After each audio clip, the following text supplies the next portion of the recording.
Hey guys, tonight we begin with the tragic brilliance of medieval human innovation, which usually happened about 5 minutes after someone died, a way that made everyone say, well, that was avoidable.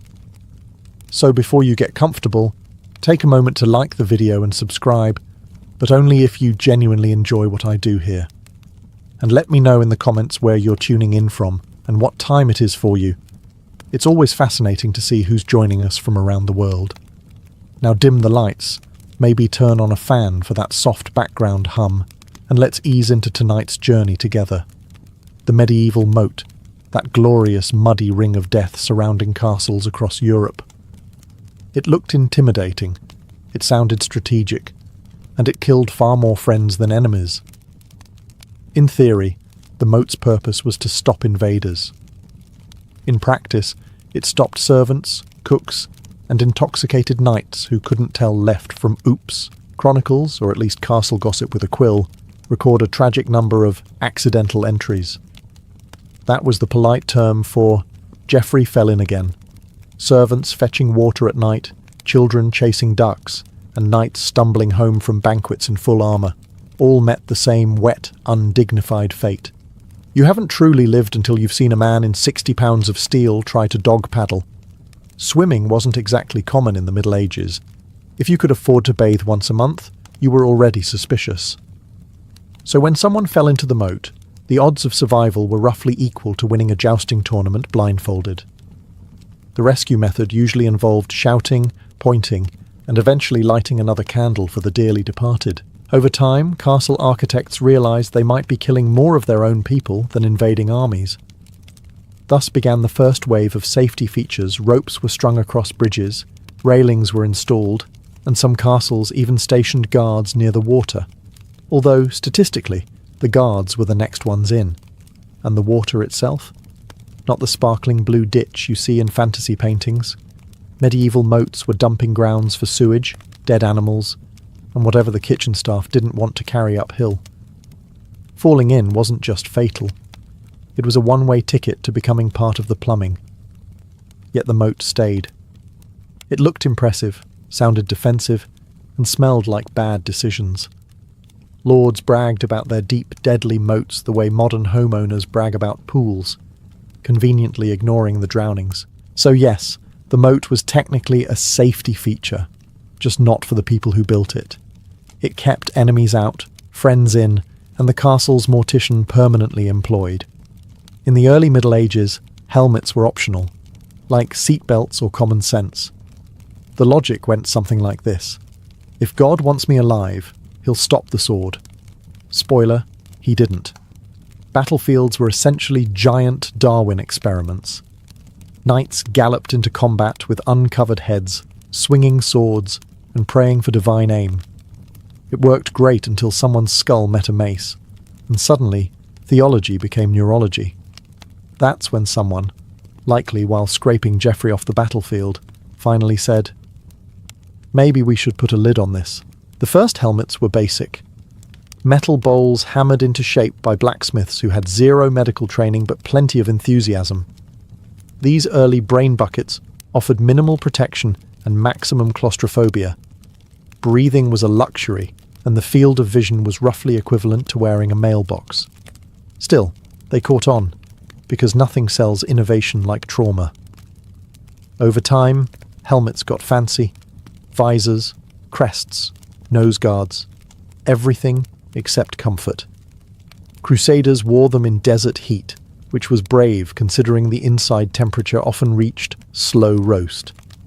Many knights fainted mid-battle, face first into the dirt, while their enemies politely waited for them to regain consciousness so they could resume dying. Then came the Great Helm, a fully enclosed tin can for your head. It stopped arrows, but also air. Knights described the experience as inspirational, usually right before passing out. The sound inside was deafening, your own breathing, your own heartbeat, and the faint echo of your squire saying, "He's turning purple." Eventually, padding was added inside the helmet, not for comfort, but to reduce the hollow clang sound every time someone got hit. Medieval surround sound. Some even added small holes for airflow, which worked great until a crossbow bolt found them. Still, the helmet endured. It became a status symbol, a mark of bravery, and a convenient excuse for why no one could hear orders. The Middle Ages loved height. Towers, balconies, bell towers, parapets. If it could be built taller, someone immediately tried to stand on top of it and wave. Unfortunately, the medieval brain didn't fully understand gravity, and for centuries, people kept proving it existed the hard way. You'd think falling off tall things would be rare. It wasn't. Workers, priests and nobles alike plummeted from castles and cathedrals with equal enthusiasm. Stonemasons slipped on rain-slick scaffolding, monks lost balance while cleaning gargoyles, and noblewomen leaned too far out windows to get better sunlight on their tapestries. Every tower came with a view, and a casualty list. The earliest cathedrals had no guardrails, no ledges, and no concept of "don't stand there." Builders prioritised beauty, not safety. The result was a skyline full of breathtaking architecture and regular pancake-shaped employees. Records from Gothic construction sites read like workplace injury reports written by poets. Brother Thomas ascended toward heaven most directly. Eventually, nobles noticed that too many of their guests were leaving parties via the scenic route. The solution? Stone balustrades and parapets, short walls that served as the medieval equivalent of "please don't die here." They weren't added out of compassion, mind you. They were added because funerals were expensive and corpses made terrible decorations. The church adopted them next, after realising that throwing your choir boys into the courtyard every time someone fainted from incense wasn't good for morale. Builders began adding stone barriers around towers, staircases and bridges. It was revolutionary, not because it saved lives, but because it meant fewer witnesses when someone fell anyway. Of course, these early guardrails were usually knee-height, because apparently no one in the 13th century had ever seen a toddler. Drunks still tumbled over them like lemmings, knights leaned too far while showing off, and masons kept proving that occupational hazard was basically a job title. By the late Middle Ages, most large structures had some kind of railing, simple, sturdy, and built to prevent the human race from testing gravity one body at a time. It didn't stop all the falls, but it slowed the rate enough for historians to call it progress. So yes, medieval guardrails worked. They didn't stop stupidity, just delayed the inevitable landing. Medieval sanitation was a bit like medieval medicine, mostly guesswork and denial. Castles had garderobes, towns had ditches, and the average citizen had a bucket with ambition. Bathing was rare, plumbing was non-existent, and toilets were just holes with faith. And yet, somehow, even the simple act of relieving oneself found a way to kill people. The medieval privy wasn't a cosy seat of reflection. It was a cold wooden bench suspended over a pit of horrors. Sometimes it was indoors, sometimes it was attached to the castle wall, and sometimes it just emptied directly into the moat. Which, incidentally, is why moats smelled like regret. These holes were deep, dark, and structurally unreliable. Basically, the Middle Ages' answer to Russian roulette. There are real records of people, nobles included, who fell straight through their toilets. Some slipped. Some leaned too far forward. Others simply sat on rotting boards and discovered gravity. One unlucky countess reportedly met her end mid-royal flush, plunging several feet into a very undignified afterlife. Chroniclers described it delicately as a sudden descent. After enough accidents, carpenters and castle builders began to make minor improvements, the medieval version of "maybe let's not die in the bathroom." Stronger boards, better hinges, and eventually the toilet lid. A wooden cover meant to keep things, and people, from falling in. It wasn't about hygiene, it was about survival. For peasants, chamber pots offered the same hazard on a smaller scale. They were left open in corners or under beds until someone kicked one over, slipped, or confused it for storage. Lids helped prevent both accidents and tragic misunderstandings, like mistaking your soup bowl for the wrong kind of stew. And while it seems laughable now, that simple piece of wood marked a major leap in medieval safety. For the first time, human waste disposal involved less human involvement. So yes, before seatbelts, fire escapes, or helmets, there was the toilet lid, civilization's earliest "do not enter" sign. It saved lives, spared dignity, and kept castles just a little less corpse-filled. In the grand scheme of human progress, it wasn't much. But for a world where you could die from sitting down, it was a victory worth flushing over. Before electricity, light came from one of two sources, the sun, or your own reckless optimism. Once the sun went down, every home, tavern and castle depended on open flames balanced on wood, near cloth, and surrounded by people with zero spatial awareness. Enter the candle, humanity's most romantic way to start a house fire. In theory, it was simple. Melt some tallow or beeswax, insert a wick, and hope for the best. In practice, it was a nightly death trap. Curtains, bed sheets, manuscripts, and hair all had equal chances of catching fire. Medieval Europe spent centuries perfecting art, faith, and architecture, but somehow never figured out not to put a candle directly under a tapestry. People died stupidly, frequently, and flammably. One careless elbow at dinner, and the host became the roast. Entire villages burned because a drunk blacksmith fell asleep with a candle beside his ale. Castles went up in flames so often that it was considered part of their natural life cycle. Construction, fire, reconstruction, repeat. Eventually, someone got tired of dying. The candle guard was born, a small metal frame placed around the flame to keep flammable objects and humans at a safe distance. It didn't take an engineer to invent it, just a survivor with eyebrows missing. Candle guards became standard in wealthy homes, made from brass or iron, symbols of both status and self-preservation.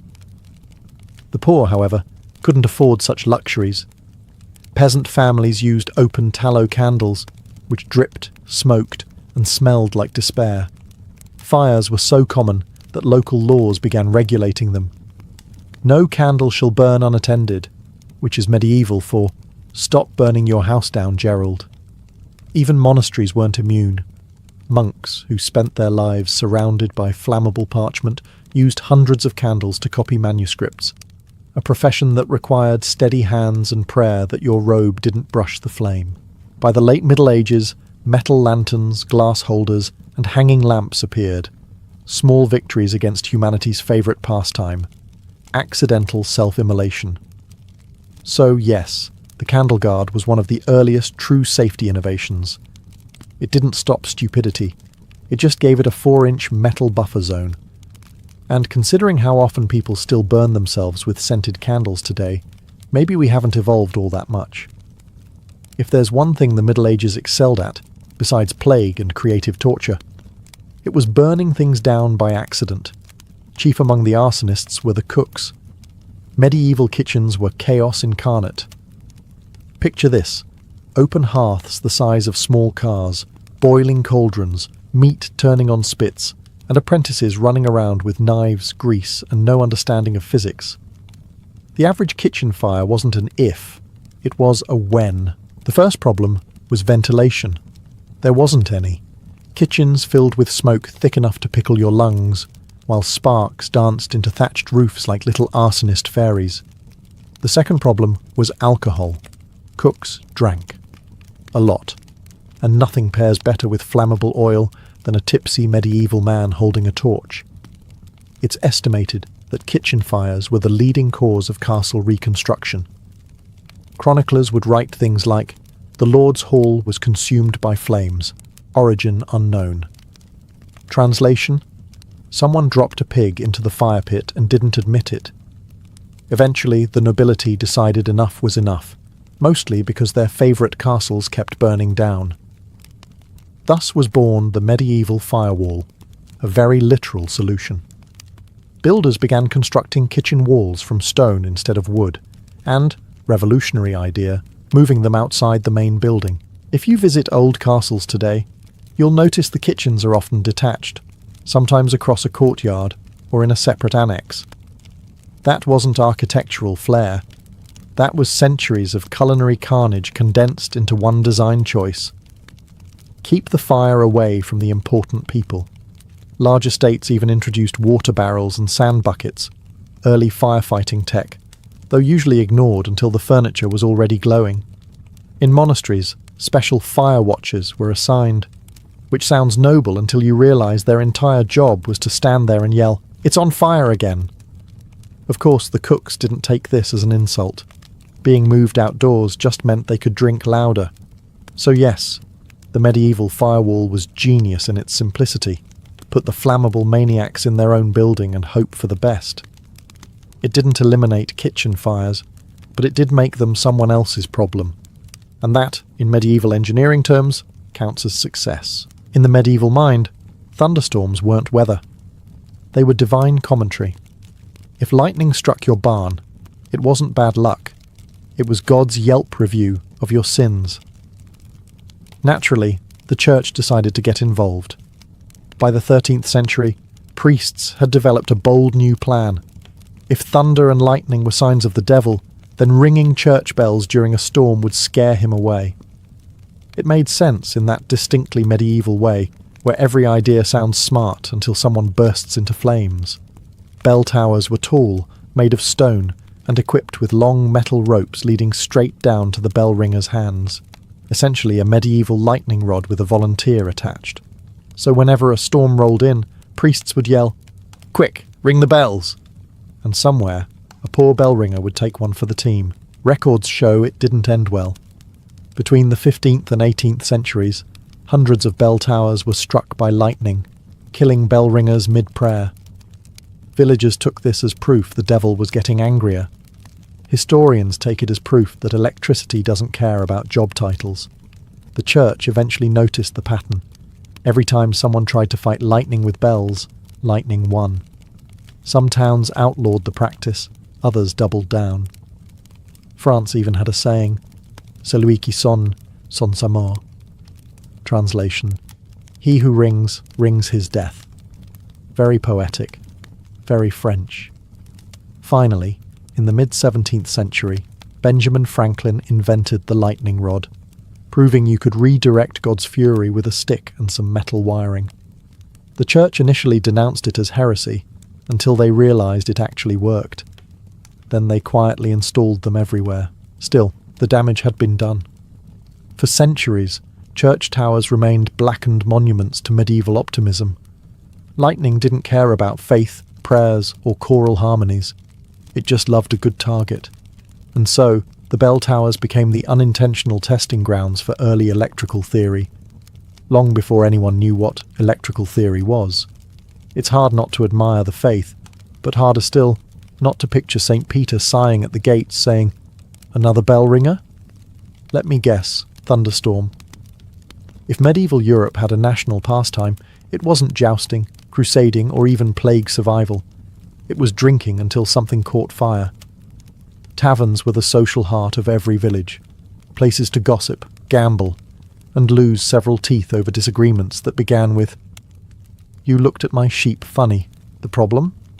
There were no rules, no fire exits, no sobriety checks, no don't sword your neighbour policies.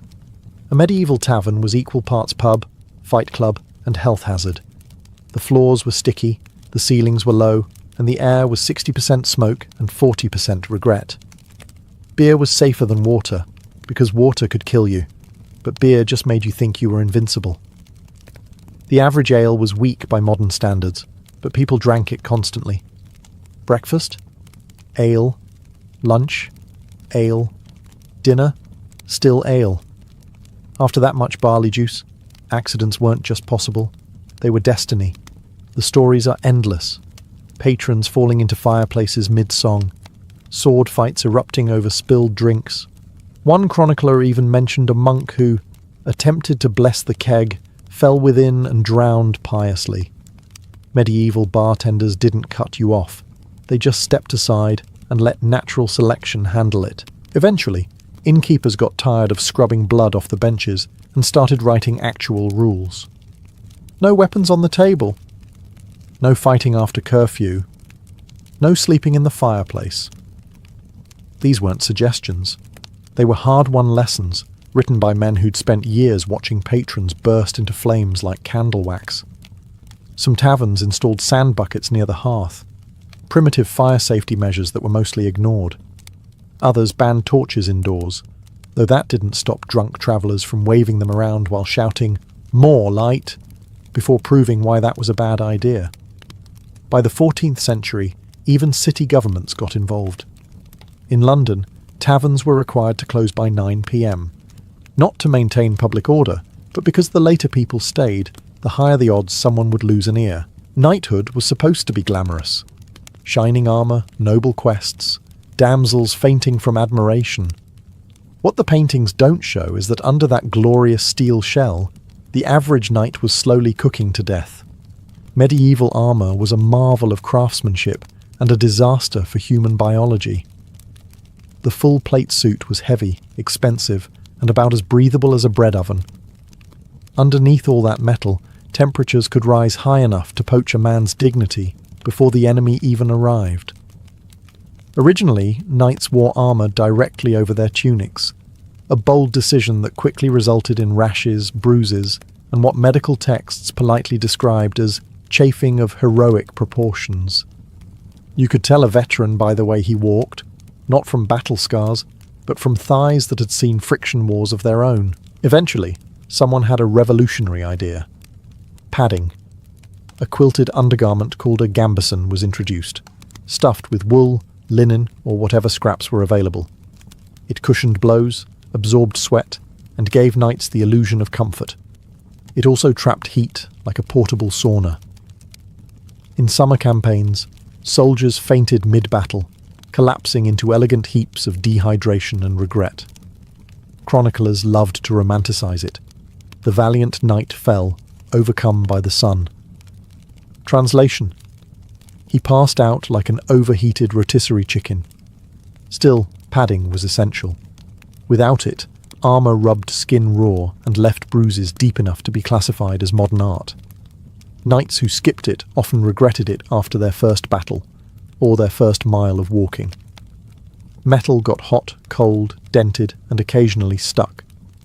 Removing armour after combat sometimes required 2 squires, a bucket of water, and a prayer. In the colder months, the padding was a blessing. Knights could sleep in their armour without freezing. In the summer, it was a curse, trapping sweat and body odour so potent it could repel small armies. Despite its flaws, armour padding represented genuine medieval innovation. The first real attempt at ergonomics, centuries before anyone could spell it. So yes, knights were brave. But let's be clear, they weren't glowing from divine glory. They were glowing because they were essentially wearing a personal forge. Chivalry may have been alive and well, but most of the knights under that metal smelled like death warmed over. In modern times, stained glass is seen as a masterpiece of devotion. Beautiful, sacred, radiant. In medieval times, it was also a practical safety measure. Because before those shimmering windows were installed, churches were basically open-air echo chambers where people, mostly drunk ones, regularly wandered, tripped, or fell straight through the wrong hole in God's architecture. Early medieval churches didn't even have proper glass. Windows were just empty stone frames, maybe covered with parchment or thin cloth if the congregation was lucky. That let in the light, and everything else. Pigeons, rain, thieves, and the occasional villager seeking shelter after too much ale. Many discovered gravity, holiness, and irony simultaneously.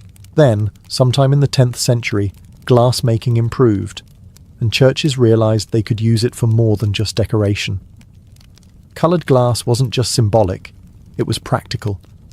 It reduced glare, blocked wind, and most importantly, made it obvious there was a wall there. Fewer drunks fell through the side of the nave, and fewer priests had to interrupt mass to chase out livestock. The designs were divine multitasking. Each panel told Bible stories for the illiterate, while doubling as the medieval version of "Caution, do not enter." Scenes of Judgment Day, the crucifixion, and fiery hell also served as moral reminders, or as modern architects might call them, psychological safety barriers.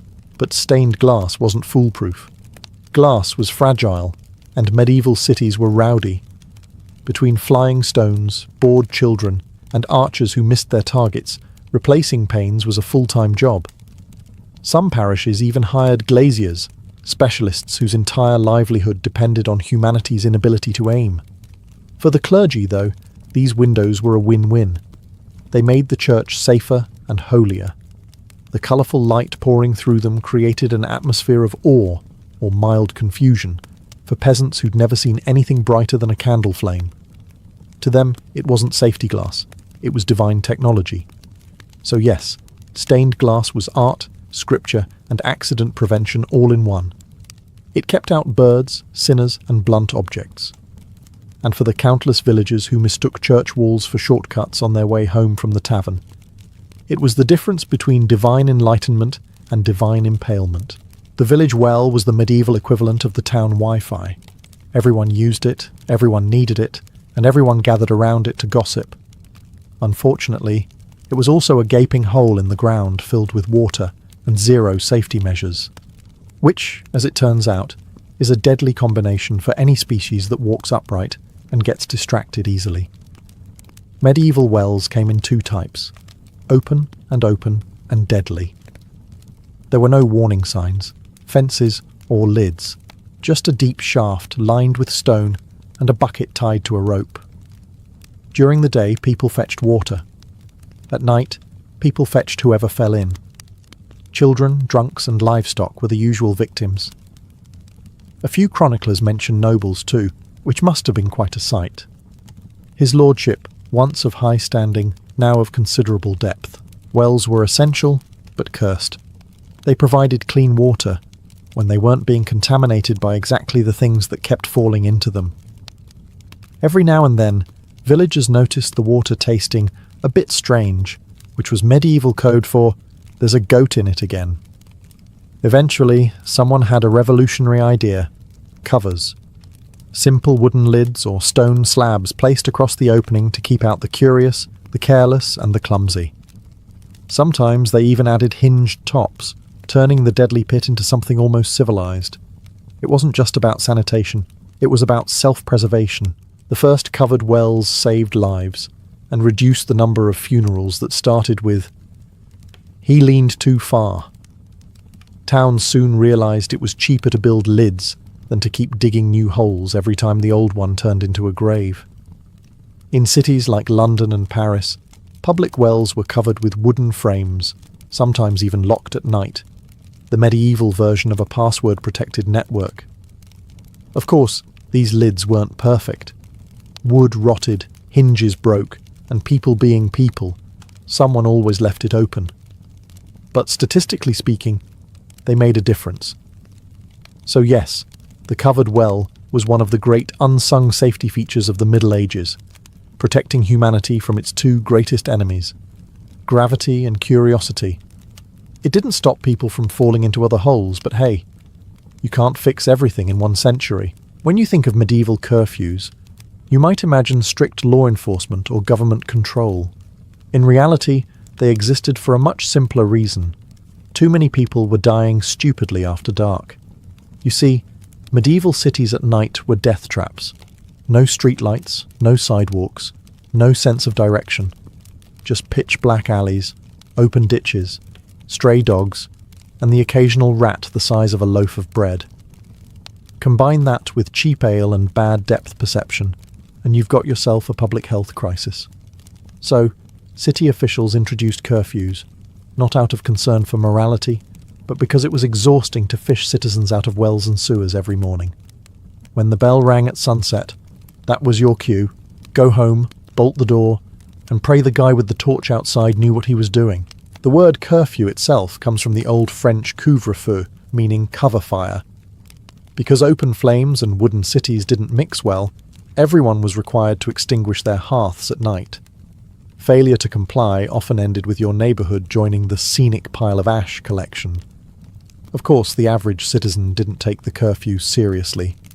The taverns stayed open, the drunks stayed drunk, and the city guards, underpaid and undermotivated, spent most of their shifts shouting, "Who goes there?" into the void. Some towns even introduced fines for wandering after dark, though given the survival rate, that was basically a posthumous tax. The problem wasn't just darkness, it was design. Medieval cities were mazes of narrow lanes, random staircases, and open drains. Fall into the wrong alley and you might never come out, especially if you were wearing full wool and regret. Still, the curfew worked well enough to reduce the nightly death toll. In London, bells tolled at 9 to signal lights out. In Paris, guards patrolled with lanterns and impressive levels of self-loathing. And in smaller towns, people just assumed anyone walking around after dark was either a thief or terminally stupid. So yes, medieval curfews were the first form of public safety regulation. They didn't protect freedom, they protected fools. Because if you're stumbling home drunk in a pitch-black street full of open sewers, what you need isn't liberty, it's supervision.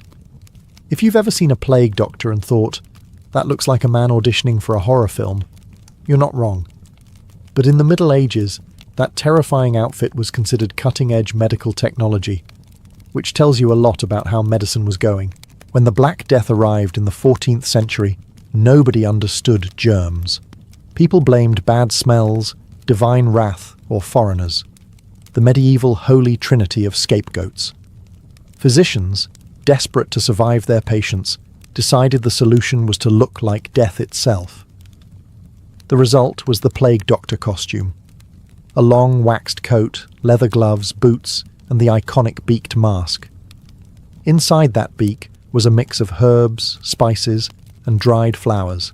Basically, medieval potpourri. The idea was simple. If the air smelled bad, it could kill you. So mask it with something that smelled slightly less like decay. It didn't work, of course. But here's the thing. It accidentally did something useful. The full body covering created a primitive barrier against fleas, which actually were spreading the plague. So by sheer dumb luck, the bird of death costume might have saved more lives than the doctor's medical knowledge ever did. Still, these doctors weren't exactly comforting. Imagine you're dying in agony, and the door bursts open to reveal a 6-foot raven holding a stick. The stick wasn't a weapon. It was for poking you from a safe distance because nothing says compassionate care like not wanting to stand too close. Their waxed coats could be wiped clean of contagion, though given hygiene standards of the time, clean was a relative term. Some even carried vials of vinegar to rinse their masks between patients, which worked about as well as spraying perfume on a corpse. To the terrified public, plague doctors looked like omens, and honestly they were. When one showed up on your street, it meant everyone within coughing distance had about a week to start writing wills. So yes, the plague doctor suit was medieval safety gear, equal parts genius and nightmare fuel. It didn't stop the plague, but it did achieve something almost as impressive. It made people wish for a quick death just to avoid seeing it again. Medieval bridges were miracles of engineering, right up until people used them. Built from stone, wood, or whatever the local lord had lying around, they were crucial for trade, travel, and the occasional stampede of pilgrims who refused to slow down. And that's where the trouble began. The Middle Ages didn't have traffic control. When a festival, market, or miracle happened, thousands of people would flood the nearest bridge like a migrating herd. Add in animals, wagons, and the medieval disregard for personal space, and you had the perfect recipe for a news headline that would have read, "Hundreds drowned during celebration of life." One of the most famous examples was the London Bridge disaster of 1282, when a massive crowd gathered to watch a nightly tournament and promptly collapsed part of the structure into the Thames. Chroniclers recorded, "Many perished in the water," which is medieval shorthand for everyone ignored basic physics. The solution? Bridge chains and gates. Officials began installing barriers to limit how many people could cross at once. Some were wooden gates, others were iron chains. Simple, sturdy, and utterly necessary since common sense had clearly drowned decades earlier. Guards were stationed to count carts and people. Although medieval math being what it was, limit often meant until it creaks. Of course, these measures weren't just for safety. Lords quickly realised that controlling bridge access meant they could also collect tolls. Nothing says public safety like monetising it. So yes, bridge gates saved lives, but also funded new bridges to replace the ones that inevitably still collapsed. Despite improvements, bridge disasters kept happening. People panicked easily, horses panicked faster, and most bridges weren't designed to hold hundreds of panicking things at once. So towns started adding side railings and thicker supports, and in some places simply banned dancing on bridges, which apparently had to be specified. By the late Middle Ages, bridges had evolved from death traps into slightly sturdier death traps. But the principle held: one chain, one gate, and one guard with authority over gravity. So yes, the medieval bridge was both progress and punishment. It connected people, carried trade, and occasionally reminded everyone that physics is undefeated. In the Middle Ages, the fireplace was the heart of the home, and also quite often the cause of death. Before chimneys became standard, indoor fires were set in open hearths, right in the middle of the floor, because nothing says domestic bliss like lighting a bonfire inside your wooden house. The logic was simple: fire equals heat, heat equals life. The problem was that smoke also equals suffocation. Medieval architects didn't really grasp ventilation. They built homes like sealed boxes, and then acted surprised when everyone inside started coughing like a choir of dying donkeys. Early attempts at smoke management were creative in the way only desperate people can be. Some households cut a hole in the roof, a sort of DIY chimney that also doubled as a rain collector. Others hung pots or wet cloth above the fire to trap the smoke, which worked as well as it sounds. The result?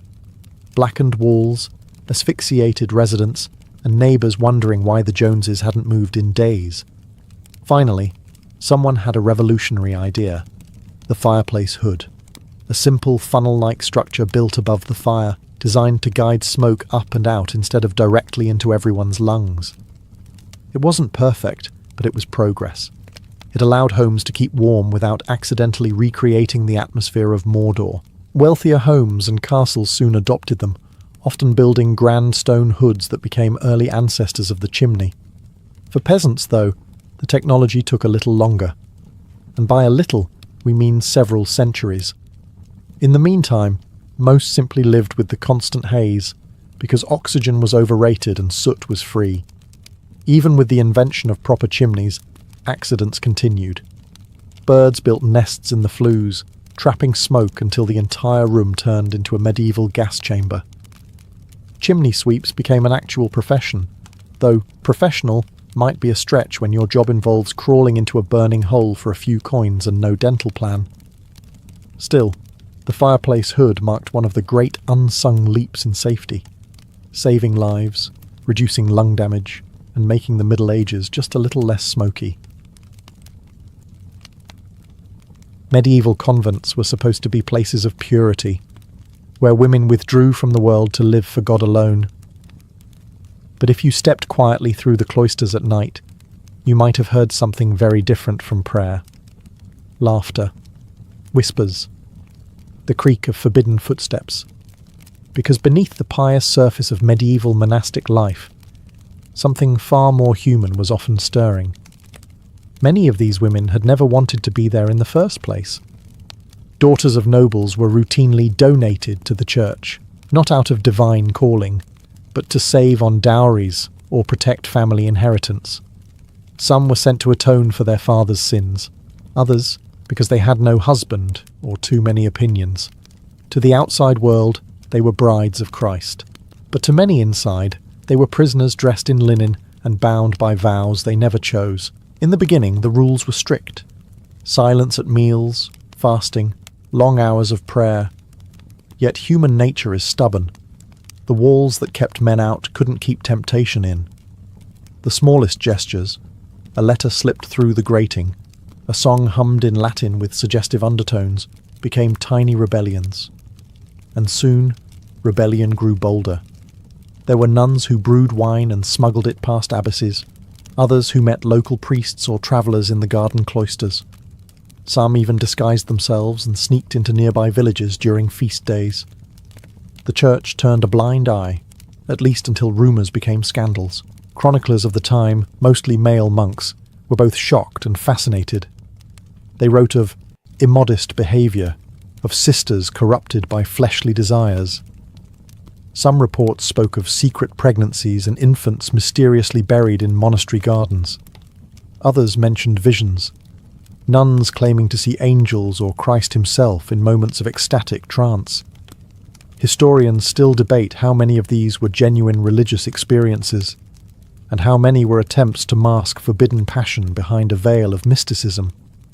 The convent, meant to be a fortress of purity, had become a mirror of the world it tried to shut out, full of longing, guilt, and desire. And in those echoing halls, the whispers never really stopped. For many women, the convent was less a sanctuary and more a cage gilded with hymns. It was a world where time crawled, marked by the ringing of bells rather than the beating of hearts. Some arrived as children, barely old enough to hold a quill, told they were chosen by God. But most knew the truth. They had been chosen by their family's convenience. Life inside followed a pattern that could drive anyone to madness. Dawn prayers, work, silence, study, and more prayers. All under the watchful eye of the abbess. The walls were high enough to block both temptation and sunlight, and any glimpse of freedom was considered sin. The smallest mistake, speaking during silence, giggling at supper, or daydreaming during Mass, could earn a harsh penance. Kneeling for hours on stone floors, fasting for days, or sleeping without blankets in the cold, some women accepted their fate with grim devotion, but others began to imagine ways to feel alive again. They embroidered secret messages into altar cloths, wrote love letters disguised as hymns, and exchanged longing glances with confessors who were supposed to guide their souls, not tempt their flesh. When you live a life of enforced purity, even a look can feel like a rebellion. Not all convents were equal. Wealthier ones resembled miniature courts, filled with noble daughters who brought their servants, their luxuries, and their vanity with them. They wore fine linen under their habits, painted their lips with berries, and held whispered feasts in hidden chambers. Poorer convents, by contrast, suffered from hunger and isolation, their sisters surviving on scraps and hope. But in both kinds, temptation found a way to bloom like ivy through cracks in stone. The church tried to keep things orderly. Inspectors were occasionally sent to reform unruly convents, but these visits often revealed more than Rome wanted to hear. One chronicler confessed that after visiting several nunneries, he feared for his own soul. "The devil walks in petticoats there," he wrote. For many of these women, faith and frustration lived side by side. They prayed to be pure, yet dreamed of love. They called themselves brides of Christ, but behind the veil, many were still just women, yearning, restless, and very much alive. Temptation has a way of finding its way through even the thickest walls. In medieval convents, it arrived quietly, a smile from a visiting monk, the warmth of a candlelit confession, the simple act of being seen by someone after years of invisibility. For women trapped in a lifetime of obedience, the smallest flicker of attention could ignite an inferno. Priests and monks often served as confessors to nuns, and their presence blurred the line between the sacred and the sinful. These men were meant to guide, absolve, and protect. Yet some became enamored by the same women they were supposed to keep pure. In confessionals, whispers of sin became whispers of desire. A trembling voice admitting impure thoughts was sometimes met not with chastisement, but with understanding, even longing. Many of these relationships began as spiritual intimacy and spiraled into something far more physical. Records from the time tell of priests sneaking into convent dormitories at night. Some built secret tunnels or bribed gatekeepers. One chronicler described how holy fathers entered not through the gates, but through the heart. It was poetry to some, scandal to the church. When discovered, the punishments were brutal. The men were defrocked or executed. The nuns, shorn of their hair, were locked in their cells for life or made to do public penance, barefoot, whipped, and humiliated before the altar. But punishment didn't erase desire. It only drove it deeper underground. Many nuns hid their affairs under the guise of divine visions. When caught trembling in ecstasy, they claimed to be receiving the embrace of Christ. Mysticism became the perfect disguise. The more holy their rapture appeared, the less anyone dared to question it. Some even rose to fame as visionaries, venerated for what was, in truth, forbidden passion turned into spiritual theatre.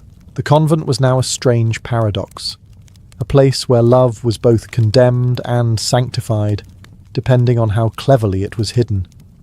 Behind the cloister walls, desire wore a rosary and spoke in Latin.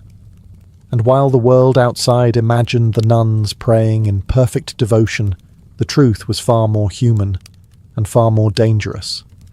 By the 13th century, mysticism had become the perfect cloak for everything the Church didn't want to see. Visions, trances, and divine ecstasies were praised as signs of holiness, but in some convents they became the language of secret pleasure. When a nun fell into a swoon during prayer, trembling and gasping that Christ had entered her soul, no one dared to question the nature of her rapture. The boundary between divine union and carnal ecstasy blurred until no one could tell where one ended and the other began. Some of the most famous women of the Middle Ages walked this dangerous line.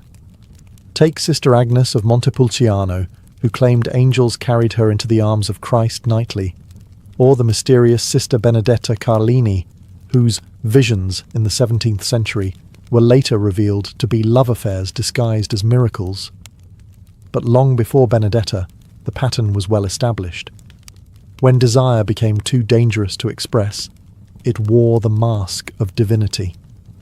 For many nuns, mystical language became a kind of code, one that only other women understood.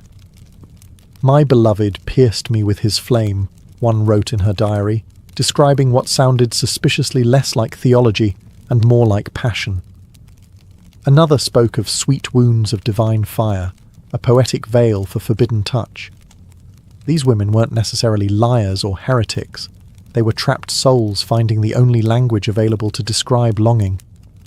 And in a world where female desire was considered dangerous, it was safer to call it holy.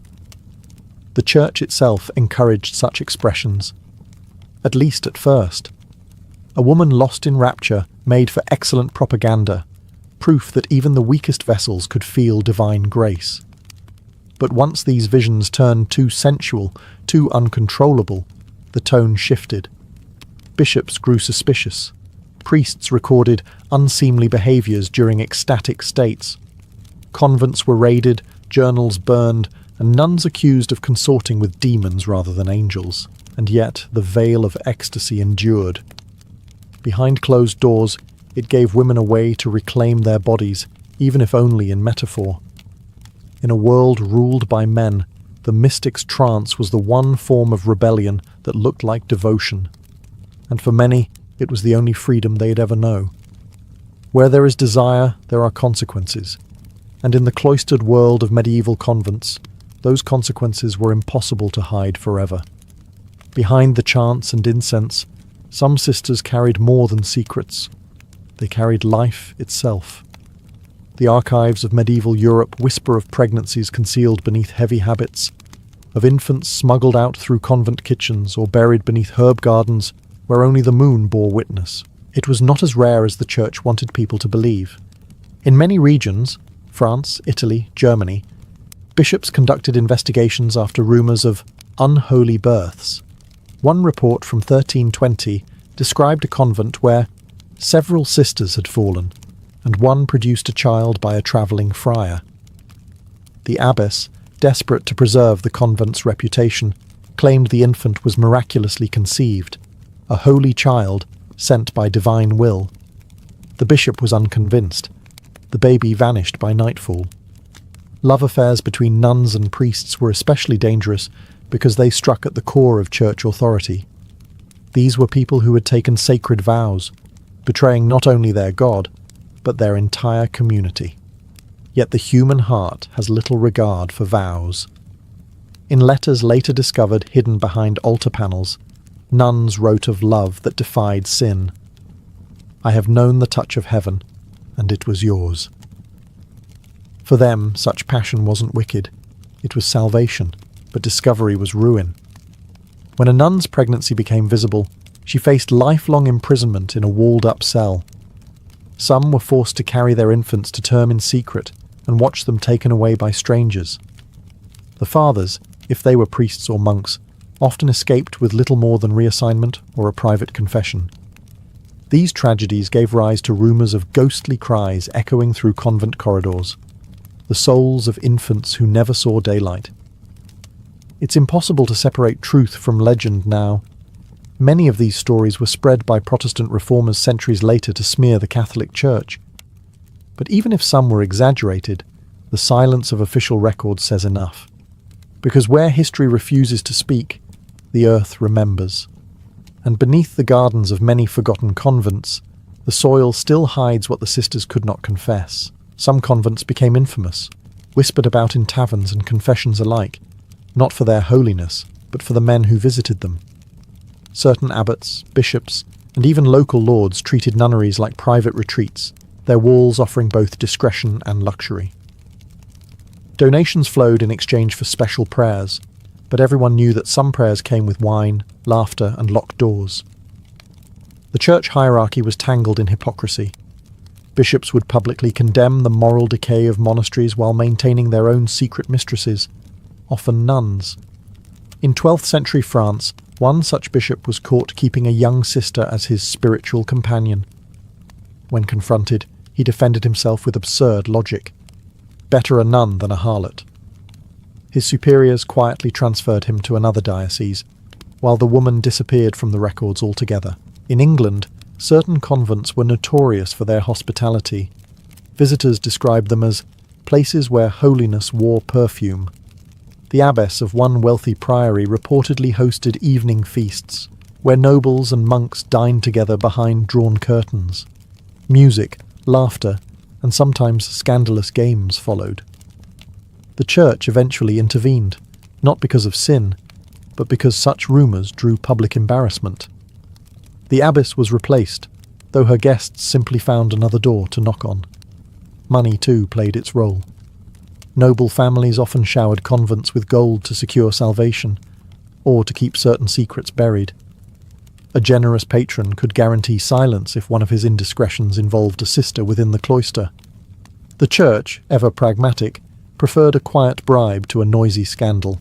And yet, amidst all this corruption, there were also women trying to live sincerely. They prayed, taught, tended gardens, and copied manuscripts. They endured the same suspicion cast upon their more reckless sisters. To the world outside, all nuns shared the same reputation, either saints or seductresses, never simply human.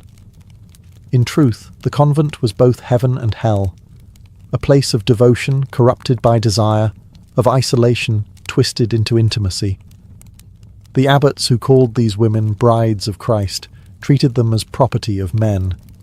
And for every pious prayer whispered at dawn, there was a secret vow whispered at midnight, one that no rosary could ever absolve. When the veil of secrecy finally tore, punishment came swift and merciless. The church, desperate to preserve its image, made examples out of fallen nuns. Penance in the medieval world was not about forgiveness, it was about control. To sin was human, but to publicly suffer was divine theatre, a warning to every woman who dared follow her desires inside holy walls. Punishments varied from brutal confinement to lifelong humiliation. A nun found guilty of fornication could be stripped of her habit and made to walk barefoot through the streets, a rope around her neck, while townsfolk spat and mocked her. Others were sealed into small stone cells, immured alive, with only a slit through which food and communion were passed. They prayed until madness took them, or until they simply stopped breathing. The church called it repentance. History calls it cruelty wrapped in sanctity. Yet not all penances were physical. Some were psychological, designed to break the will rather than the body. A sister might be forced to serve in silence for decades, never spoken to again by her peers, a ghost among the living. Others were sent to remote monasteries, exiled to cold mountains or swamps where no confession could reach them. And always, the blame fell harder on women. The priests or monks involved were often quietly reassigned, their sins washed away with holy water and influence. Despite these punishments, scandals kept resurfacing. Some church officials even admitted that the cloister system itself invited sin, locking men and women into unnatural extremes of suppression and temptation. The Inquisition took particular interest in convent corruption, often blurring the line between discipline and persecution. Torture was justified under the banner of purging demonic influence, as if lust itself were the devil's whisper. And yet, even in the face of torment, some nuns refused to repent. They confessed their love without shame, claiming that God himself had made them feel alive. One condemned sister, before being locked away, said to her accuser, "If he did not want us to love, he would not have given us hearts." Her words were erased from official records, but not from memory. Within those walls, the human spirit kept flickering, defying the very faith meant to extinguish it. Not every nun bowed her head in shame or silence. In a world that demanded obedience, some convents quietly turned into hubs of defiance. These were the rebellious sisters, women who read forbidden books, mocked their abbesses, and challenged the authority of priests. For them, rebellion was not always about lust. It was about freedom, the right to think, to feel, and to choose their own kind of holiness. In the 12th and 13th centuries, a number of nunneries became centres of learning and writing. Within their walls, women read works that men thought too dangerous: theology, philosophy, and even poetry. The abbess Hildegard of Bingen, though celebrated as a saint today, was herself reprimanded for preaching without male supervision. Others wrote letters questioning the Church's treatment of women, though they signed them with false names to avoid punishment. Their quills became weapons, their ink a form of quiet revolution. Then there were the sisters who rebelled in more carnal ways. In some convents, nuns threw off their habits and joined travelling minstrels or escaped with lovers. A convent in Cologne became so notorious for nightly escapes that city guards had to patrol the perimeter. When caught, the women claimed they only sought fresh air. Authorities didn't laugh, but neither could they stop them entirely. A few convents turned their defiance into open mockery. Chronicles tell of sisters who replaced psalms with bawdy songs, or who danced in the refectory after dark. One German abbess was said to have kept pet peacocks, musicians, and barrels of wine for spiritual celebration. The line between blasphemy and joy blurred so completely that even visiting bishops weren't sure whether to condemn or envy them. But rebellion had a price. The Church responded with reforms, stricter enclosures, and surveillance. Iron bars were added to windows, walls were raised higher, and male confessors were forbidden from being alone with any sister. Yet rebellion, like desire, has a way of surviving even stone. For every woman who submitted, another whispered her defiance into the night. Her laughter carried through the corridors like a hymn of freedom. The rebellious sisters might have been silenced, but their spirit outlived their punishments.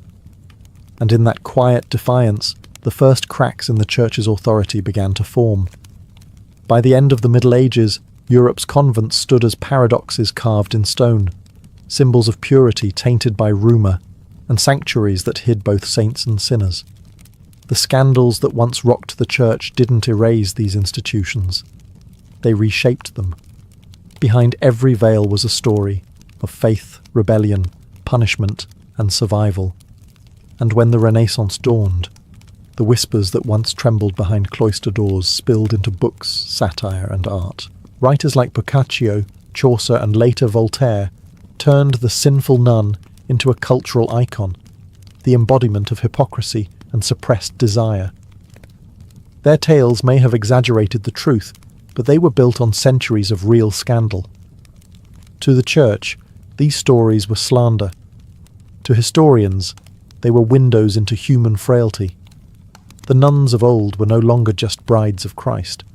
They were tragic heroines caught between faith and flesh. Yet, amid the scandal, it's easy to forget that many sisters truly sought God. They ran hospitals, taught orphans, copied sacred manuscripts, and brought light to a dark world. Their piety was genuine, even as others around them faltered. But history rarely rewards moderation. It remembers the extremes, the ecstatic visions, the forbidden lovers, the buried children. Those were the tales that survived, because sin makes better stories than virtue. When the Protestant Reformation erupted in the 16th century, reformers seized on these scandals as proof of Catholic corruption. Pamphlets described convents as brothels of Babylon, their nuns as handmaidens of lust. Some monasteries were burned, others dissolved entirely, and with them vanished centuries of art, writing, and knowledge. Much of it the work of women whose names the world will never know. Still, their voices echo faintly through time, in songs, in fragments of letters, in the quiet defiance of their choices. They remind us that behind every rule, every vow, and every accusation of sin, there were human beings, flawed, passionate, and alive. The scandals of medieval convents weren't just stories of lust. They were stories of longing for something more. Freedom, connection, understanding. The walls may have been built to contain them, but their whispers outlived the stones. And centuries later, those whispers still ask the same forbidden question. What does it truly mean to be holy? When Edward II inherited the English throne in 1307, few imagined how different he would be from his father. Edward I had been a towering symbol of medieval kingship, ruthless, commanding, and utterly devoted to conquest. His son, however, was cut from a softer cloth. The young king preferred music to war drums, laughter to sermons, and the company of charming men to that of scheming nobles. He was tall, athletic, and strikingly handsome, fond of swimming, rowing, and performing manual labour alongside commoners. This was unheard of for a medieval monarch. The son of the Hammer of the Scots was seen hauling stones with masons, mingling with servants and playing rustic games in the fields. To the court, this was not humility, it was humiliation. The barons whispered that their king was acting beneath his station, but Edward didn't care. He had always been an emotional man, drawn to intensity, loyalty, and beauty in others. And none embodied those qualities more than Piers Gaveston, a dashing knight from Gascony who had once served as his father's page. The moment Edward met him, something sparked. A friendship so deep, so consuming, that even chroniclers of the time could only describe it as love. When his father banished Gaveston for being a corrupting influence, Edward was furious. As soon as he became king, one of his first acts was to recall Piers, showering him with titles, jewels, and lands that should have gone to England's most powerful lords. He even made Gaveston Earl of Cornwall, a title traditionally reserved for royalty. It was an unmistakable statement. Piers Gaveston was not merely a friend. He was the king's chosen one. This favouritism ignited fury among the barons. They saw it as an insult, an outrage, and a danger. But for Edward, it was simply devotion. He called Gaveston his brother, my dearest, and filled court life with lavish entertainments where the two appeared inseparable. Chroniclers wrote of their affection with both awe and disgust. To many, Edward's love seemed unnatural, a challenge not only to custom, but to God himself. England had seen cruel kings, foolish kings, even mad kings. But never before had it seen a king who loved another man more than his own crown. Piers Gaveston was not born into greatness. The son of a Gascon knight, he rose through charm, talent, and an unshakable confidence that bordered on arrogance. When he first entered the royal household, he was quick-witted, handsome, and dangerously magnetic, the kind of man who could make even a prince forget his duties. And that's exactly what happened. Edward II adored him. Piers made the young king laugh when others made him yawn. He was bold enough to tease him, to dance with him, to challenge him in ways no noble dared. In an age when power demanded distance, Gaveston's familiarity was intoxicating. To Edward, he was not a servant. He was sunlight in a kingdom of grey. When Edward ascended the throne, Gaveston's fortune soared with him. The new king rewarded his beloved companion with titles that sent shockwaves through the nobility. He made Piers Earl of Cornwall, a title so sacred that even Edward's own brothers had been denied it. To the barons, this was unforgivable. To Edward, it was love and loyalty repaid. But Piers didn't make things easier for himself. He mocked the great lords of England, giving them cruel nicknames, calling one the Black Dog of Arden and another Burst Belly. He strutted through court in silk, surrounded by musicians and flatterers, flaunting jewels finer than the king's. He accompanied Edward everywhere, in council, in battle, even in bedchambers. Chroniclers claimed they dined from the same plate and wore matching clothes. Whether that was fact or gossip, no one could deny the intimacy between them. The court seethed. The barons felt humiliated, the Queen's relatives insulted, and the old guard of Edward's father's reign horrified. They began plotting. The Archbishop of Canterbury warned the king that Gaveston's arrogance would destroy him. Even Parliament demanded Piers' exile, calling him the corrupter of the realm. Edward reluctantly agreed, but his heart broke as Piers left England. Chroniclers say the king wept openly, sending lavish gifts after him and promising a swift return. He wrote, "My brother Piers, my joy, return to me soon." But exile could not separate them for long. Edward was not just a king, he was a man in love. And in defying his barons to bring Gaveston back, he unknowingly signed his own political death warrant. When Piers Gaveston returned from exile in 1309, England trembled. The barons had forced his departure once, but Edward's heart refused to let him stay away. The king welcomed him back with feasts and gifts, proclaiming his return as a triumph of loyalty. To the nobles it felt more like betrayal. They had warned the king, and now he was mocking them. Gaveston's arrogance only grew. He rode through London with golden armour and a jewelled sword, flanked by guards who saluted him as if he were king himself. His coat of arms glittered beside the royal banner.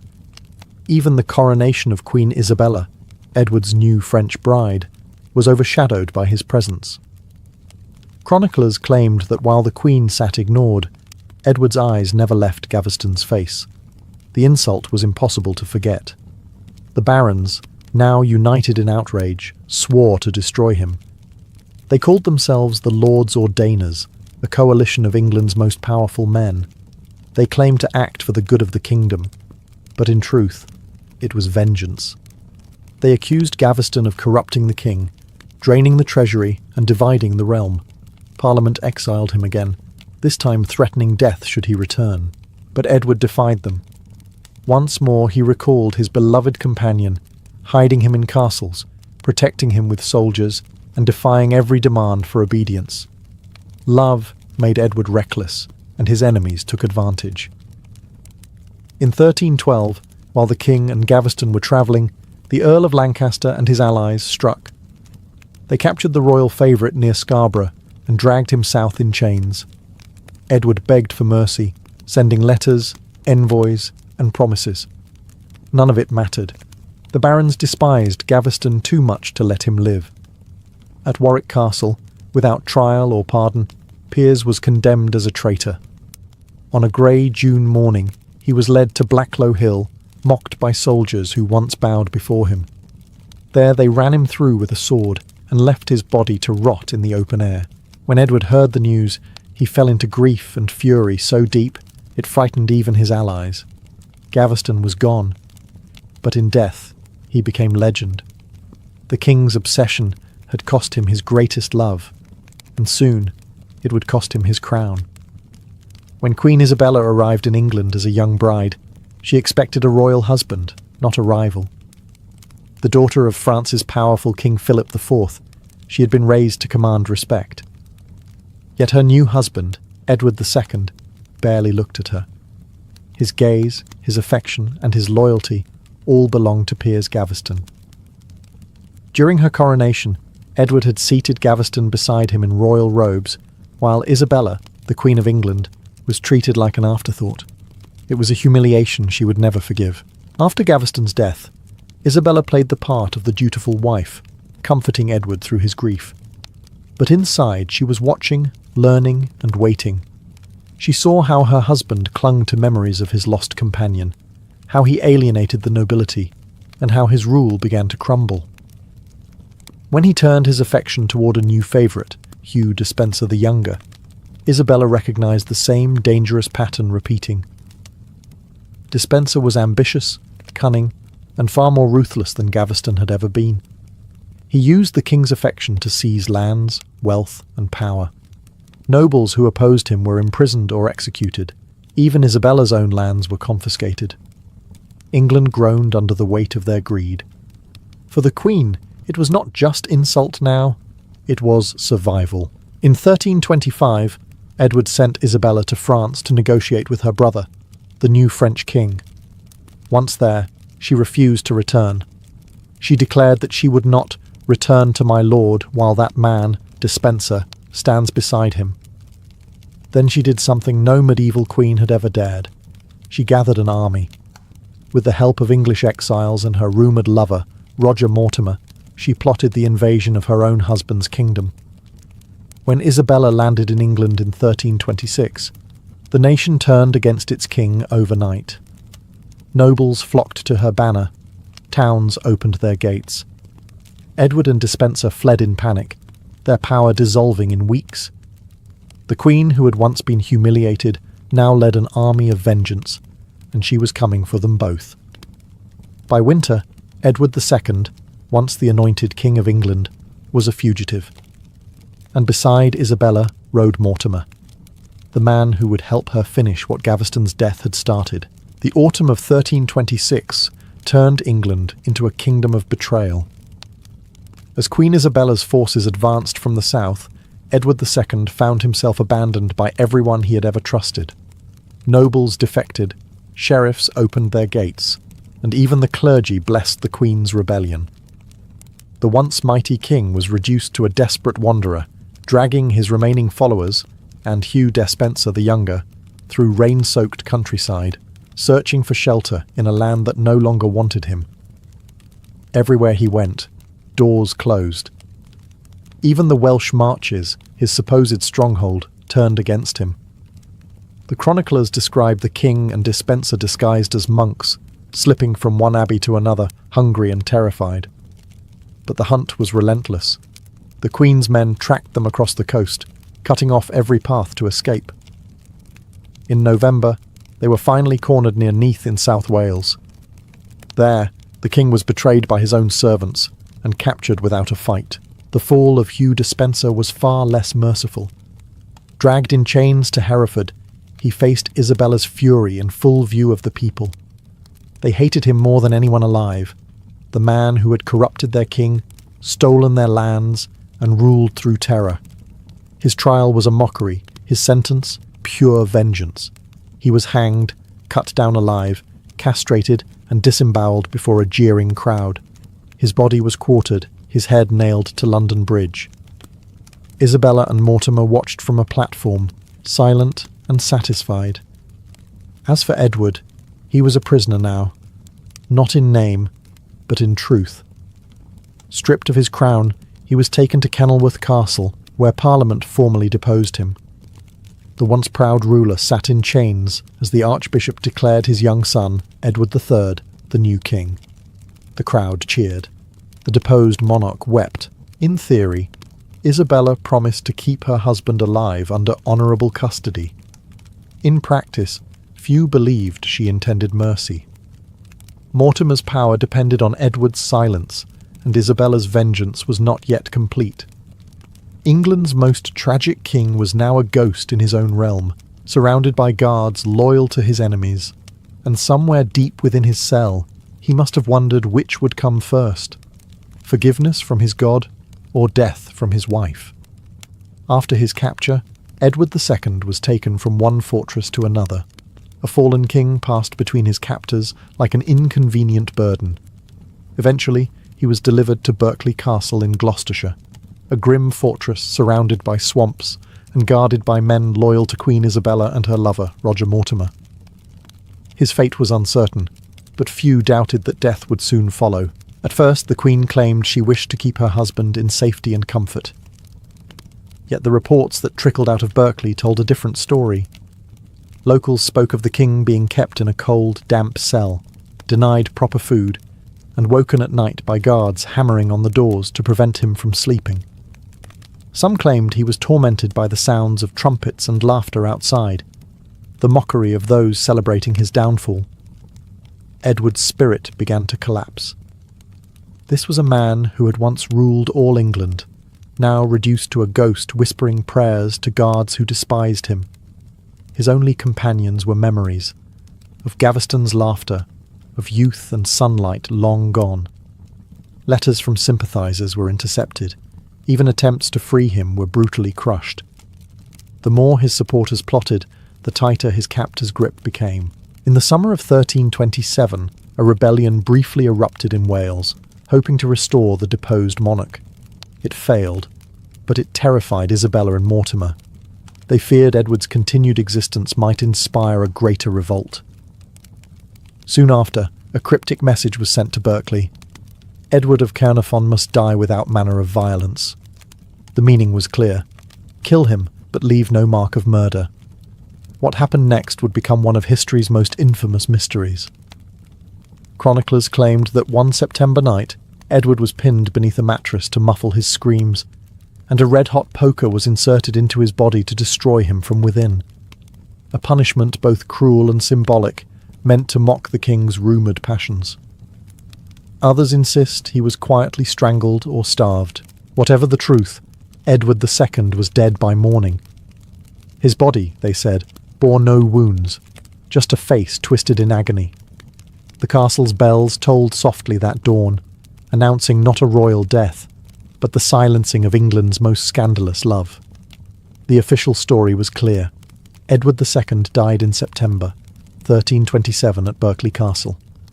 His body was displayed to ensure everyone knew the king was truly gone. A funeral was held in Gloucester Abbey, where a coffin was placed before weeping courtiers and guarded day and night. But from the beginning, something didn't add up. The body, some whispered, didn't look like Edward's. The face was unrecognisable, disfigured beyond recognition. Others noted that the coffin was sealed before many could view it, and then came the rumours that the former king had, in fact, survived his supposed execution. Within a year of his death, sightings began to spread. A hermit in the Welsh mountains claimed a gaunt man had appeared at his hut one stormy night, dressed in rags but speaking like a noble. In Ireland, there were reports of a stranger calling himself William the Carpenter, who seemed to know too much about royal affairs. Even in Germany, a story emerged of a wandering penitent who spoke fluent English and bore the bearing of a fallen king. Most historians dismiss these tales as hopeful myth, a way for Edward's sympathisers to imagine he'd escaped the cruelty of his fate. But some evidence lingers in royal letters. A 1338 document, written by a papal envoy, claimed that Edward was alive and living in exile in Italy under protection of a monastery. The letter described him as penitent, bearded and broken, yet at peace. Whether that was truth or political rumour, no one knows. Queen Isabella and Roger Mortimer, however, acted like people haunted by ghosts. They refused to discuss Edward's death in detail, avoided Berkeley, and reportedly suffered terrible nightmares. Isabella had a golden shrine built for his soul, but never visited it. Mortimer, meanwhile, tightened his grip on power, as if expecting retribution from a man who might still walk the earth. For the common people, the tale of the living king became legend. Some whispered he had fled to the continent to live as a monk. Others said he wandered the forests of Wales, cursing his betrayers. Whether Edward survived or not, one thing was certain. His story refused to die. In England's imagination, he would forever be both martyr and monster. The king who loved too deeply to rule and suffered too brutally to be forgotten. For a brief, dazzling moment, Queen Isabella and Roger Mortimer ruled England like sovereigns. The young Edward III, only 14, was king in name, but his mother and her lover held the real power. They lived in luxury, hosting grand feasts at Nottingham and Wallingford, while the court whispered of their passion. Mortimer, Once a mere baron, now signed royal decrees, wore cloth of gold, and was called the King of Folly by those too fearful to speak his true title, the Queen's paramour. But the pair's victory soon began to rot. Their alliance had been built on vengeance, not loyalty. Nobles who had once supported them against Edward II now resented Mortimer's arrogance and greed. He seized lands, punished rivals, and enriched himself shamelessly. Even Isabella's charm began to fade as the people whispered that she had murdered her husband and defiled her crown. The young Edward III watched it all in silence. Outwardly obedient, he played the role of the submissive son. Inwardly, he burned with humiliation. His father had been dethroned, tortured, and killed, and now his mother ruled through the man who had done it. Every document Mortimer signed in Edward's name was another insult. By 1330, the tension had reached its breaking point. Edward was now 17, old enough to act. One October night, while Isabella and Mortimer slept in Nottingham Castle, the young king's loyal supporters crept through a secret tunnel known only to the castle's guards. They burst into the royal apartments and seized Mortimer, who was dragged away half-dressed, begging for mercy. Isabella screamed for her son, but Edward stood firm. "You have ruled too long," he told her. Mortimer was swiftly condemned without trial. He was hanged at Tyburn, his body left dangling as a warning. Isabella was spared execution, but confined to a quiet life in comfortable exile. The so-called she-wolf of France, who had destroyed one king and crowned another, ended her days in sorrow and silence, haunted by the ghosts of her past. The reign of terror had ended, but the stain it left on England would never fade. The young Edward III had reclaimed his crown, but it was won with blood, his father's, his mother's, and his nation's. History has not been kind to Edward II. To his enemies he was a weak king, careless, indulgent, and ruled by his passions. To others, he was a tragic figure, a man out of step with his time, condemned for loving too openly in an age that could not understand him. Centuries later, his story still divides historians. Was he a fool destroyed by infatuation, or a sensitive ruler punished for being different? In life, Edward defied the rigid masculinity expected of medieval kingship. He preferred music to war, friendship to politics, affection to strategy. But those qualities, seen as virtues today, were fatal flaws in his world. His love for Piers Gaveston and later Hugh Despenser challenged the order of feudal loyalty. Kings were supposed to command obedience, not give their hearts away. To the barons, his favouritism looked like weakness. To the church, his intimacy with men was sin. Yet even his failures left an imprint. The brutality of his downfall, the political manipulation, the regicide, the rumours of torture, scarred England's monarchy for generations. His son, Edward III, would rule with iron discipline, determined never to repeat his father's mistakes. The lessons of Edward's reign shaped the very image of kingship, one of restraint, caution, and fear of emotional entanglement. As for Isabella, the so-called she-wolf of France, she ended her life quietly in a convent, dressed in grey, haunted by guilt. Before her death, she reportedly requested to be buried with a silver cross, inside of which was a small image of her late husband. Whether it was remorse or superstition, no one could say. Mortimer's name became synonymous with treachery, his body left hanging as carrion for the crows. Edward II, however, became legend. His death, by red-hot poker or secret escape, turned into one of the most infamous mysteries in royal history. Poets and chroniclers turned his love and suffering into myth, and in that myth, he gained something he never had in life: understanding. Today, Edward stands not just as a failed king, but as a symbol of forbidden love, political cruelty, and the human heart's defiance against power. His story reminds us that history often punishes emotion, yet it is emotion that keeps history alive. In the year 1193, Paris glittered with celebration. King Philip II of France, called Augustus by his admirers and the Fox of France by his rivals, was finally remarrying. His first wife, Queen Isabella of Hainaut, had died tragically young, leaving him a widower and his kingdom without a queen. For a monarch obsessed with legacy and alliances, the absence of a royal bride was both a personal wound and a political liability. Enter Princess Ingeborg of Denmark, a young woman known for her grace, intelligence, and piety. She was the sister of King Canute VI of Denmark, a powerful ruler in the north. The match was perfect on parchment. It promised peace between France and Denmark, influence over the Baltic trade routes, and a symbolic bridge between northern and western Christendom. Diplomats hailed it as a union blessed by God and guided by strategy. Ingeborg arrived in Amiens, radiant and hopeful, her golden hair covered modestly by a silk veil.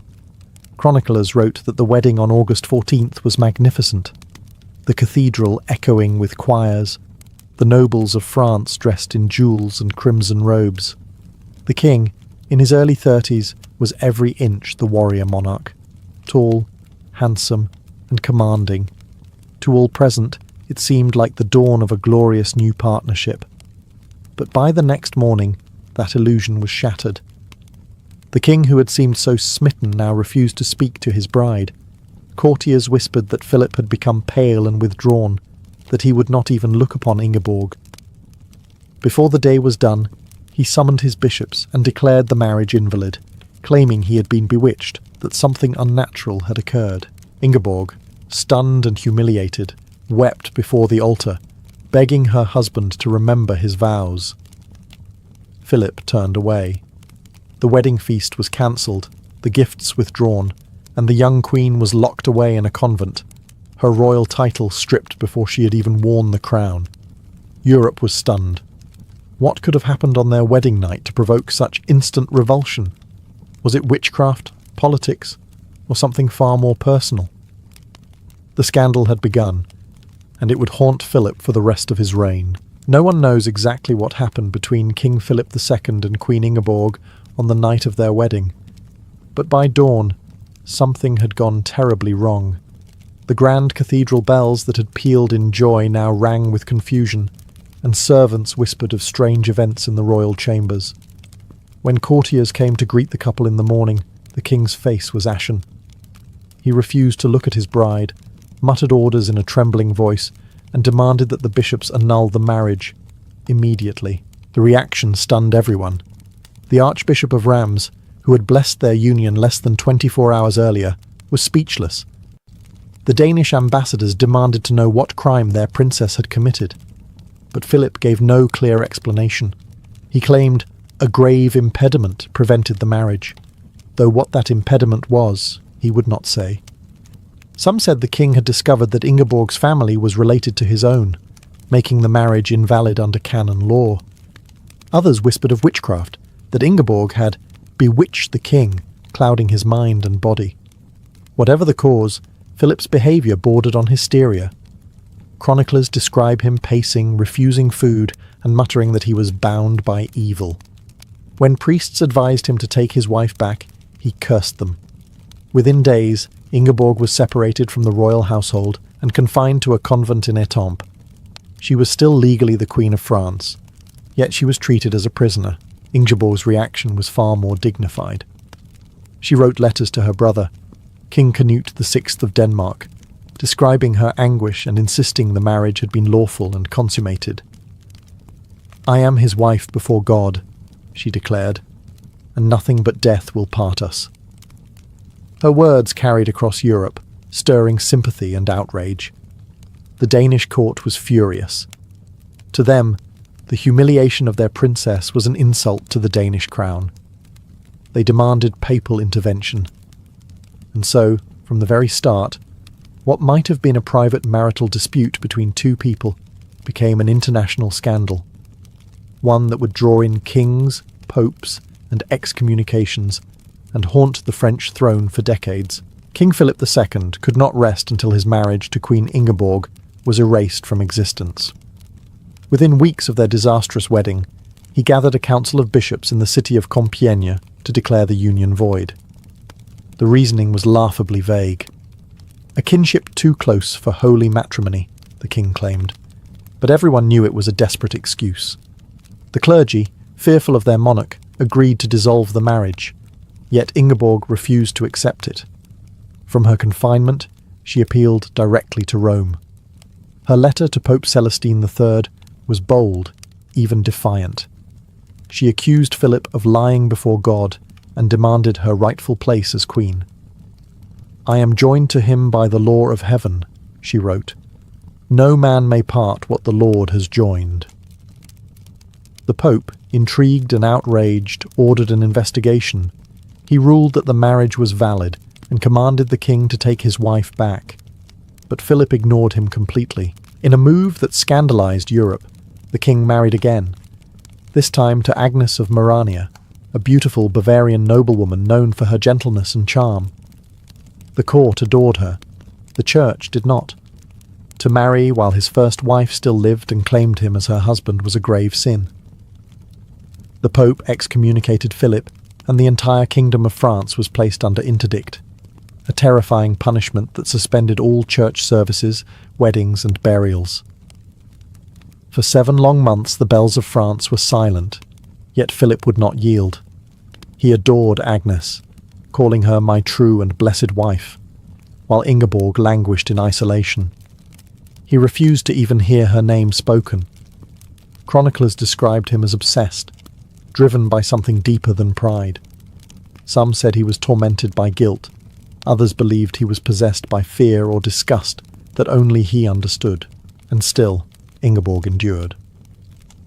Locked away in convent after convent, she continued to write, to popes, bishops, and even her husband. Her words were steady, unwavering.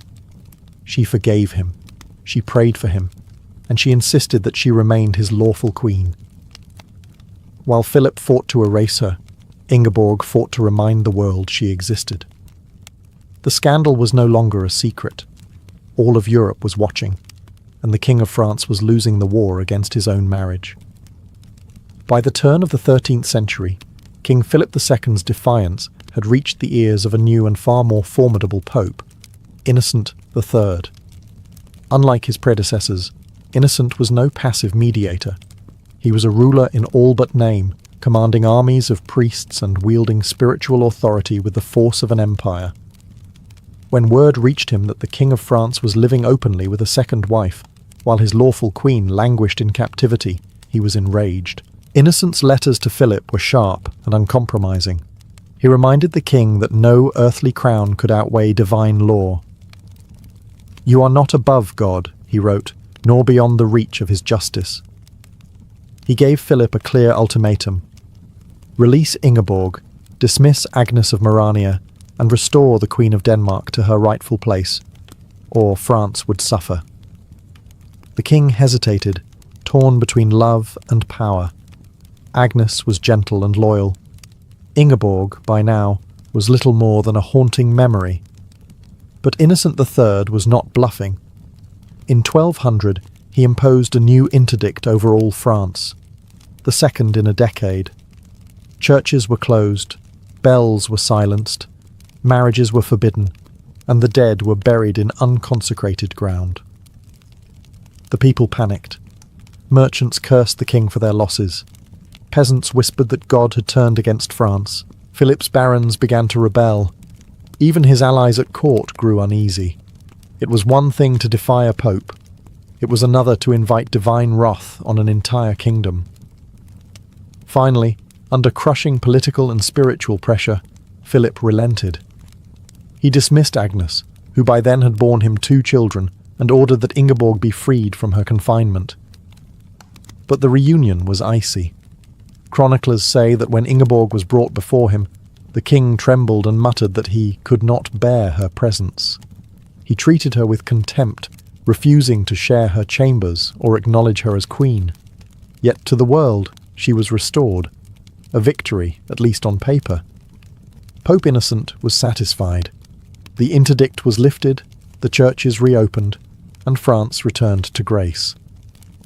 But behind palace walls, the marriage remained a living corpse. Philip obeyed the church, but only because rebellion had become more dangerous than love. Though the papal interdict was lifted and the scandal publicly resolved, Queen Ingeborg's nightmare was far from over. She was technically restored to her title, but in truth she was more ghost than queen, existing in the margins of a court that wanted her forgotten. King Philip II refused to see her, speak to her, or even allow her to live near Paris. Instead, he sent her to a remote fortress in northern France under the guise of royal protection. Guards were instructed not to let her leave, not to let her write freely, and to treat her with the cold politeness reserved for prisoners of noble blood. Ingeborg's isolation was a political performance. To the church, she was Queen of France. To the French court, she was an embarrassing relic, the woman whose very presence reminded everyone of Philip's humiliation before Pope Innocent III. Yet even from her confinement, she refused to disappear. She continued to send carefully worded letters to Rome, each one a masterpiece of restraint and endurance. "I forgive my lord," she wrote, "for though his heart is hard, my faith is stronger than his anger." Her steadfastness turned her into a symbol across Europe. Chroniclers from Denmark to Italy wrote admiringly of her patience and piety. In an age when royal wives were discarded like pawns, Ingeborg became something extraordinary, a woman who stood against a king and survived. Meanwhile, Philip's heart remained in conflict. Though he had dismissed Agnes of Merania under papal pressure, he secretly continued to mourn her. When she died in 1201, barely 20 years old, he ordered masses in her name and wore mourning garments. Some say his hatred for Ingeborg deepened after Agnes's death, as though he blamed her for the loss of the only woman he had truly loved. Still, politics forced him to maintain appearances. He allowed Ingeborg a small household, servants and funds, but never affection. Decades passed this way. The queen grew older, but never bitter. By the time Philip began planning his later campaigns in Normandy and Flanders, Ingeborg had been trapped in her gilded exile for nearly 20 years. France had forgotten her, but Rome had not. And soon the church would once again force the king to face the woman he could not escape. By the second decade of the 13th century, King Philip II's fortunes had changed. He was no longer the reckless monarch defying popes and imprisoning queens. He was now the conqueror of Normandy, the rival of England, and the architect of a stronger France. Yet even in his triumph, one problem still shadowed his reign: Queen Ingeborg. The Pope had never forgotten her. Successive pontiffs had continued to remind Philip that his lawful wife remained unjustly confined. Letters from Rome arrived regularly, each more insistent than the last. One papal envoy even declared that Philip's victories in war would count for nothing in heaven, while the Queen of Denmark lives in sorrow. By then, Ingeborg had been a prisoner for nearly 2 decades. Perhaps time softened him, or perhaps politics made reconciliation convenient. But in 1213, Philip suddenly announced that Ingeborg would be restored to full royal honour. Chroniclers were astonished. The woman who had vanished from history was now summoned back to court, her title reinstated, her dignity restored. The church rejoiced, Denmark celebrated, and Rome declared the scandal finally over. But when Ingeborg returned to public life, the wounds were still visible. She appeared pale and fragile, her face marked by years of isolation. The courtiers bowed, yet few dared to speak to her. She was, after all, the queen who had once brought the mightiest monarch in Europe to his knees. Philip, older and hardened by politics, greeted her with formality, cold, but not cruel. He arranged for her to have a household befitting her station, though they rarely met. It was less a reunion than an armistice. Still, Ingeborg's quiet triumph was undeniable. Against all odds, she had survived imprisonment, defied annulment, and outlived her rival. Her unwavering faith had bent a king and outlasted a generation of scandals. From then on, she lived a peaceful life, residing in royal manors near Paris, attending church, and occasionally appearing beside Philip at state ceremonies. Chroniclers noted that she seemed serene, even content. Her vengeance was not loud, it was her endurance. The woman once branded as a curse on the French throne had become its moral victory. And while Philip ruled his kingdom with steel and cunning, it was Ingeborg, quiet, patient, and unbroken, who ruled history's judgment. As the years passed, King Philip II of France became the very image of royal success. He had defeated the English at Bouvines, expanded his realm, and transformed France into the most powerful kingdom in Western Europe. But behind his triumphs, there remained one wound that no crown could hide: the scandal of Queen Ingeborg. To his subjects, it seemed the affair had been resolved. Ingeborg lived quietly in royal estates, attended church with grace, and kept away from court intrigue. Yet the truth was more complicated. Philip's conscience was restless. He never spoke of her, but his actions betrayed guilt. He gave generous gifts to monasteries, funded masses for the souls of the dead, and surrounded himself with confessors who preached repentance. One chronicler remarked that the king, though mighty in war, trembled at the judgment of heaven. Some said Philip feared divine punishment for what he had done to Ingeborg. Others believed the memory of Agnes of Marania, his lost love, haunted him even more. Perhaps both women occupied his heart in different ways, one as sin, the other as sorrow. But either way, he began to withdraw from the pleasures of his youth. His nights grew quieter, his temper shorter. The once brilliant and fiery monarch seemed hollowed out by his own history. Meanwhile, Ingeborg's reputation only grew brighter. To the people, she became a symbol of holiness, the queen who forgave when she had every right to hate. Even the church began to revere her as a model of Christian endurance. Priests invoked her name in sermons about patience and faith.